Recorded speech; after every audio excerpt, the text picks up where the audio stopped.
Bienvenidos a El Canal del Misterio. Hoy les traigo una historia que me ha dejado sin aliento, una de esas que te hacen dudar de la gente que crees conocer. ¿Qué harías si sospecharas que tu vecino esconde un secreto aterrador? Quédense hasta el final, porque lo que estoy a punto de contarles se vuelve más y más oscuro, y las sorpresas que les esperan les pondrán los pelos de punta.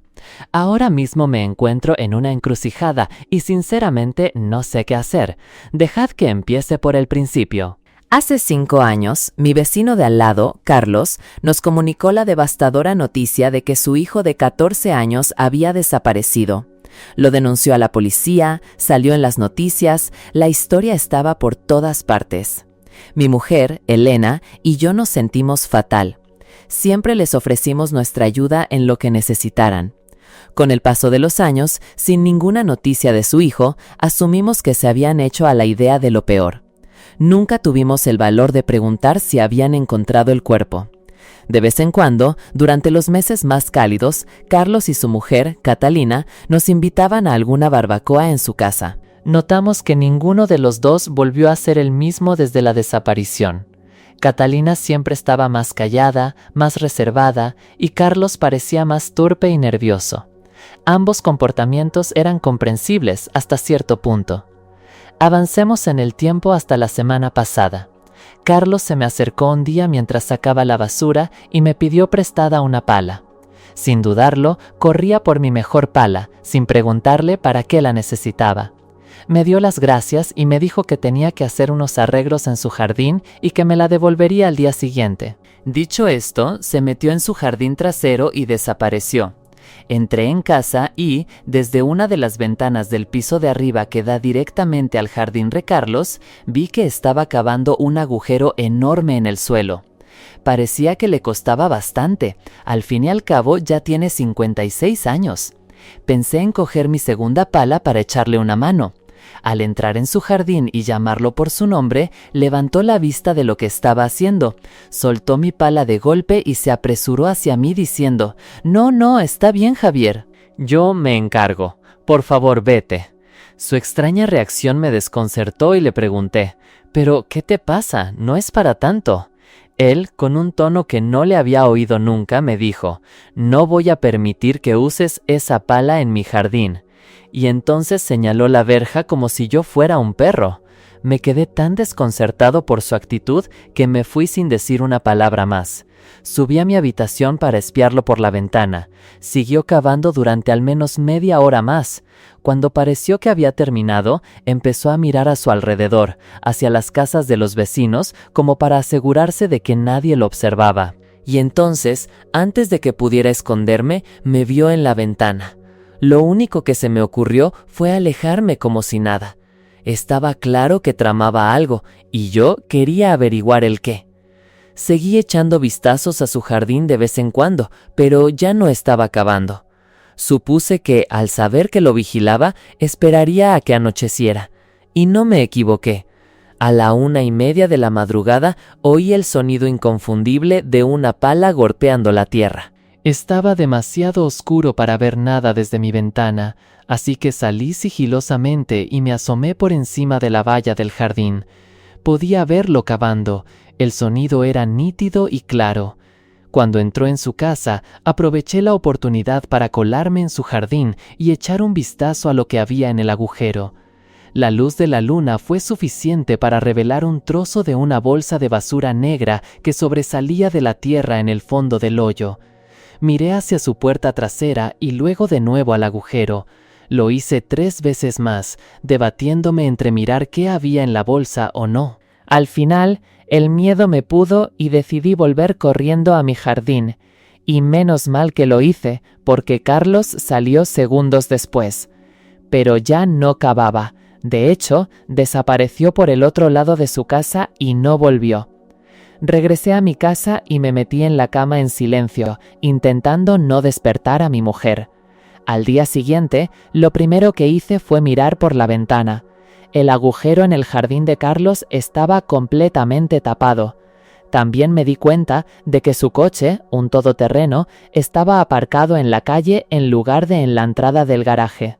No sé qué pasó durante el resto de esa noche, pero me perturba la sola idea de que lo que había en el fondo de ese agujero pudiera ser el cuerpo de su hijo. Por lo que sé, desenterró el agujero para sacar lo que sea que hubiera enterrado allí y llevarlo a otro lugar para deshacerse de ello. Todo esto es especulación, llámenme loco si quieren, no se lo he contado a nadie, ni siquiera a mi mujer, y sinceramente no sé qué hacer.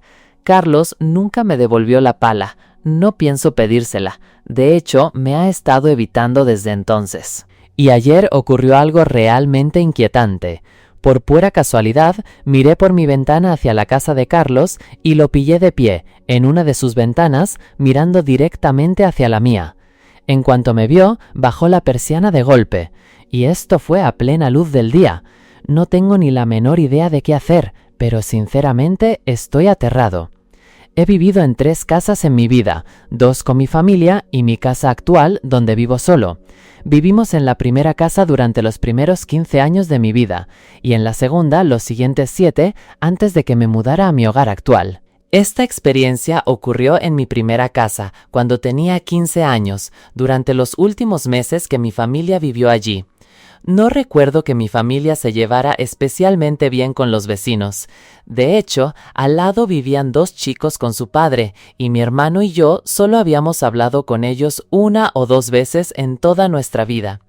Por muy extraño que parezca, sí que sabíamos sus nombres, Eric y Todd.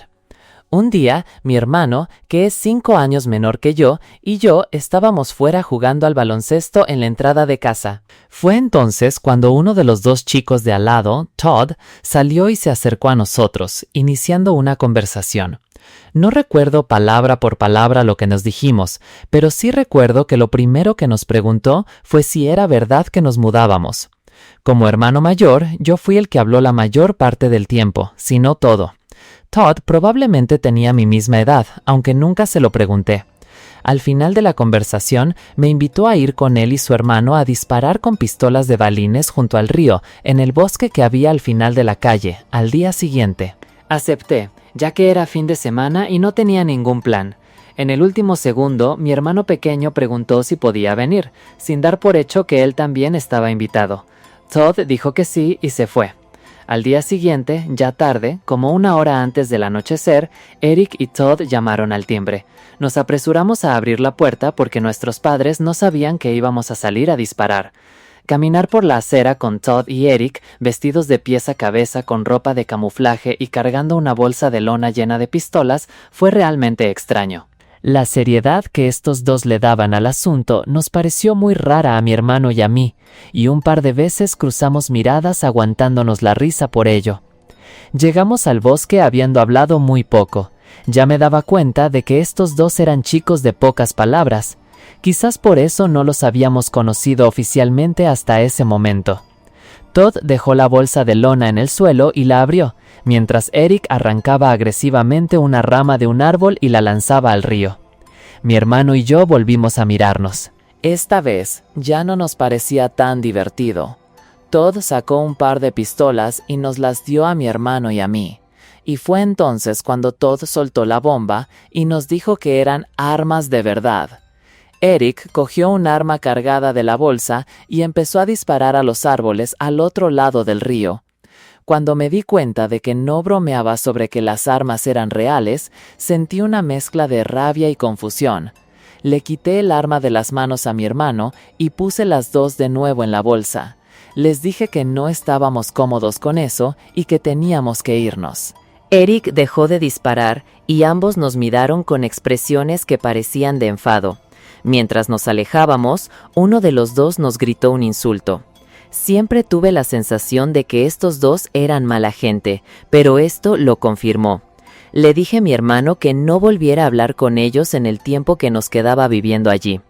Esa noche, en la cena, les dijimos a nuestros padres que eran chicos muy raros, pero no mencionamos lo de las armas.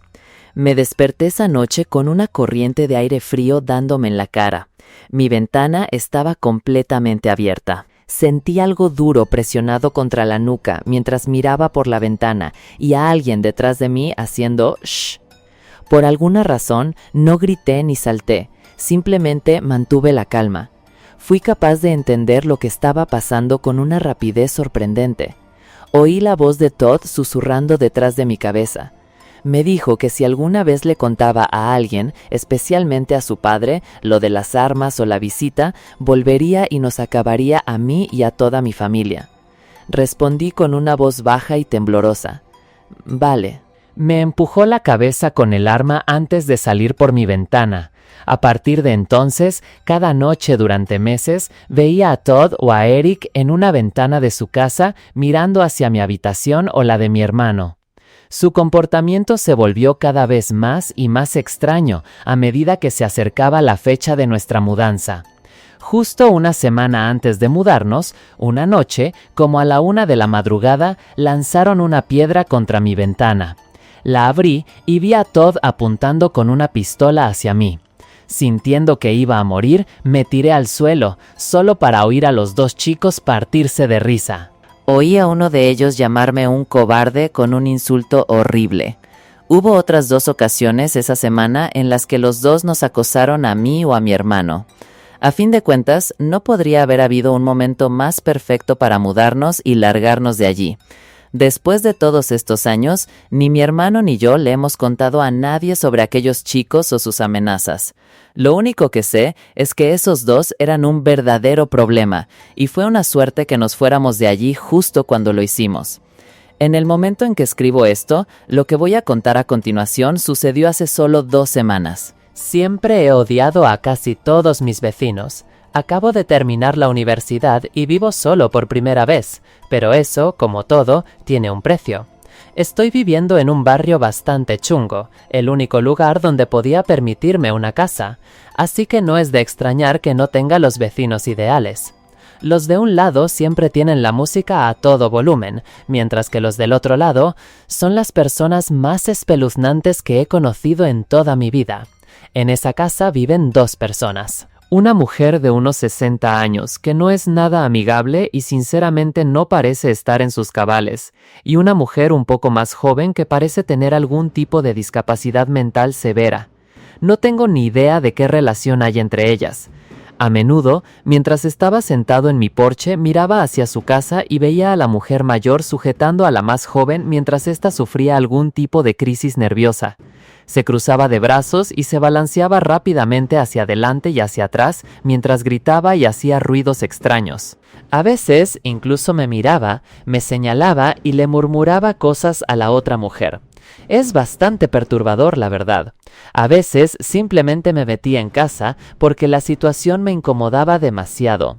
En fin, era una noche como cualquier otra. Tenía que acostarme pronto porque trabajaba a la mañana siguiente. Sin embargo, mis vecinas estaban haciendo una cantidad de ruido inusual. Podía oír a la mujer más joven gritando y montando un escándalo, mientras la mayor le gritaba angustiada. Esto se prolongó durante 1 hora y ya no podía soportarlo más. Harto de la situación, marché hasta su casa y aporreé la puerta. La mujer mayor abrió y me recibió con un «¿Qué demonios quieres?». Le pedí, tan educadamente como pude, que bajaran el volumen. Como respuesta, levantó las cejas e inclinó la cabeza, claramente molesta por mi petición. Justo en ese momento, la mujer más joven entró en el salón, gritando repetidamente «¿Cómo te atreves?». La mujer mayor la sujetó para que no se me acercara y luego me cerró la puerta en las narices. No tenía ni idea de lo que acababa de pasar, pero sentí que no había conseguido mi objetivo. Volví a mi cama, derrotado. Sin embargo, me di cuenta de que, por fin, se había hecho el silencio en la casa de al lado. Al fin podría dormir un poco. Bueno, me desperté sintiendo que la noche había pasado demasiado rápido. Miré el reloj y vi que solo eran las 3 de la madrugada. Mi cabeza volvió a caer sobre la almohada aliviado, pero muy pronto creí oír algo que venía de la planta de abajo.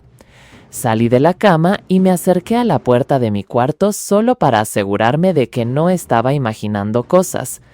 Como no oí ningún otro sonido, volví a la cama. Me desperté de nuevo en una habitación a oscuras. Solo habían pasado 20 minutos desde que me había vuelto a dormir. Sin embargo, no sabía qué podría haberme despertado. Y entonces lo oí. Entré en pánico e intenté buscar mi móvil en la mesita de noche para usarlo como linterna, pero cuando lo encontré no me atreví a encender la luz. Miré en silencio por la oscura habitación tratando de encontrar alguna figura sombría. Inspeccioné cada rincón del cuarto y, aunque estaba muy oscuro, pude deducir que no había nadie de pie allí. Esta vez sí que oí de dónde venía el sonido. Giré la cabeza hacia el final de mi cama y vi un objeto oscuro, como un círculo sombrío, justo al borde del piecero de madera de mi cama. Cuando la luz de mi móvil reveló que aquel objeto negro era el rostro de la mujer perturbada de la casa de al lado, ella gritó como la loca que era. Gritó como si fuera un vampiro expuesto a la luz. Yo también grité. Grité mientras corría torpemente hacia la puerta y tropecé a mitad de camino, mirando hacia atrás para ver cómo la mujer me seguía. Cerré la puerta del dormitorio de un portazo y bajé corriendo las escaleras, donde cerré con llave la puerta que daba al piso de arriba. Llamé a la policía mientras la mujer aporreaba la puerta, gritando cosas incomprensibles. Cuando llegaron los agentes, les dije que la mujer vivía en la casa de al lado y que parecía tener problemas mentales graves. La mujer mayor salió al oír todo el alboroto y habló con los policías, suplicándoles que la dejaran ir. Pero ellos insistieron en que tenían que llevársela, al menos por esa noche. Uno de los oficiales me preguntó si quería presentar cargos, y mientras lo hacía, la mujer mayor me lanzó la mirada más malévola y llena de odio que se puedan imaginar. Decidí no presentar cargos, pero su mirada no cambió ni un ápice. Los agentes se llevaron a la mujer enferma, mientras la mayor seguía mirándome fijamente mientras regresaba a su casa. 5 minutos después, la vi subirse a su coche y marcharse. Esas dos todavía viven a mi lado. Estoy considerando seriamente mudarme, porque la vecina espeluznante deja muy claro que me desprecia. Y he llegado a la conclusión de que la mujer con problemas mentales no solo es aterradora, sino también muy peligrosa. Y hasta aquí la historia de hoy. Si este relato te ha puesto los pelos de punta, no olvides dejar un me gusta, suscribirte al canal del misterio y compartir este video con tus amigos más valientes. Ahora me encantaría saber qué piensas tú. ¿Qué habrías hecho en una situación así? ¿Crees que el protagonista debería mudarse cuanto antes? Déjame tus teorías y opiniones en la sección de comentarios. Nos vemos en la próxima historia escalofriante. Tened cuidado ahí fuera.